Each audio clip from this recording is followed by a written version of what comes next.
জুলাই সনদ বাস্তবায়নে সাংবিধানিক আদেশ জারি ও নভেম্বরে গণভোট সহ ৫ দফা দাবিতে সমাবেশ করছে জামায়াতে ইসলামী সহ ৮ দল।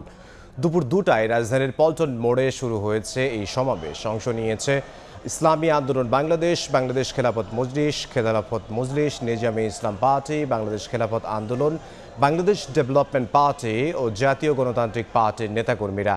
সমাবেশ থেকে জুলাই জাতীয় সনদ বাস্তবায়নের লক্ষ্যে প্রয়োজনীয় সাংবিধানিক আদেশ জারি এবং এর ভিত্তিতে চলতি মাসেই গণভোট আয়োজন, পিআর পদ্ধতিতে নির্বাচন, জাতীয় পার্টি ও ১৪ দলের কার্যক্রম নিষিদ্ধ করার দাবি জানাচ্ছেন নেতাকর্মীরা। এই মুহূর্তে পল্টন মোড়ে আছেন সহকর্মী শফিক মুন্সি, সরাসরি যাব তার কাছে। শফিক,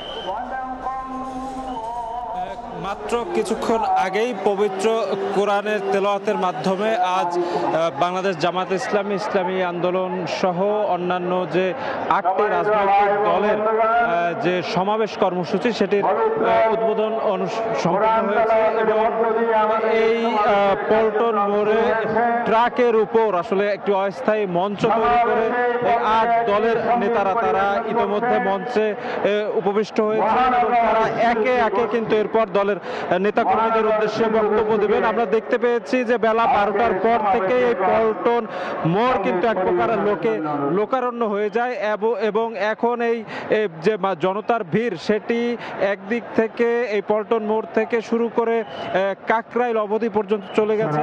অন্যদিকে এই মোড়ের বাম পাশে এই মোড় থেকে শুরু করে প্রেস ক্লাব ছাড়িয়ে গেছে এই ৮ দলের নেতাকর্মীদের আজকের এই সমাবেশ অনুষ্ঠানের ভিড়।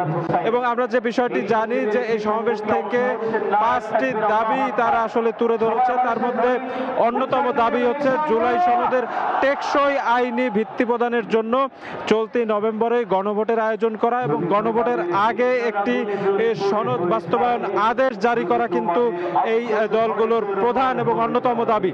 এই দলগুলোর অন্যতম দাবি হচ্ছে আগামী জাতীয় নির্বাচনে সংসদের উভয় কক্ষে অর্থাৎ উচ্চ কক্ষে এবং নিম্ন কক্ষে পিআর পদ্ধতির দাবি তারা করছেন। তবে এক্ষেত্রে ৮টি দলের মধ্যে কয়েকটি দল শুধুমাত্র উচ্চ কক্ষে পিআর তারা দাবি করছেন।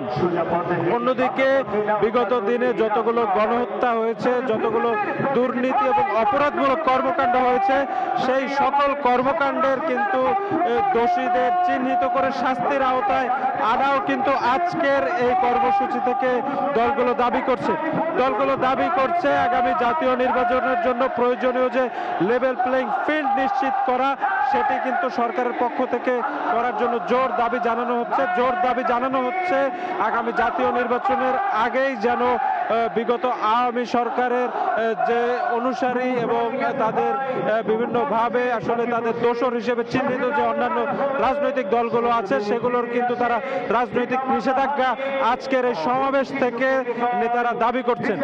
এবং এই সমাবেশ স্থলে কিন্তু দেখা যাচ্ছে যে তাদের যে ৫ দাবি সেই দাবি সংবলিত প্ল্যাকার্ড এবং পতাকায় এই পুরো সমাবেশ স্থল কিন্তু ছড়িয়ে রয়েছে। আমরা দেখতে পাচ্ছি দলের যে প্রতীকগুলো, বিশেষ করে জামাতের প্রতীক, দাঁড়িপাল্লা ইসলামী আন্দোলনের প্রতীক, হাত পাখা, সেগুলো কিন্তু শোভা পাচ্ছে এই সমাবেশে। তো এই ছিল আমার কাছে রাজধানীর পল্টন মোড় থেকে ৮ দল আহত যে সমাবেশ, সে সমাবেশের সর্বশেষ খবর। পল্টন মোড় থেকে সহকর্মী শফিক মুন্সি।